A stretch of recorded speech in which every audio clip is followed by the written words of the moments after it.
Magandang araw po sa ating lahat, mga kapatid, mga kaibigan. May ibabahagi lang po ako ng isang bahagi ng salita ng Diyos patungkol po sa kaligtasan.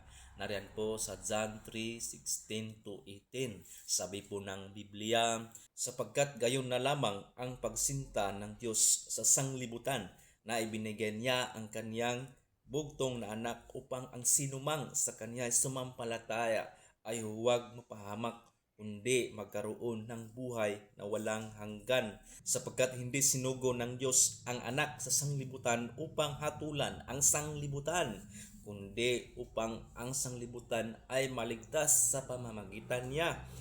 Ang sumampalataya sa Kanya ay hindi hinahatulan. Ang hindi sumampalataya ay hinahatulan na sapagkat hindi siya sumampalataya sa pangalan ng bugtong anak ng Diyos. So gayon po ang sinabi ng Biblia, malinaw na si Panginoong Jesucristo ay marito sa sanlibutan upang tayo magkaroon ng buhay na walang hanggan sa pamamagitan ng ating taos-pusong pananampalataya sa Kanya, no, mga kapatid at mga kaibigan. At thank you and God bless you all.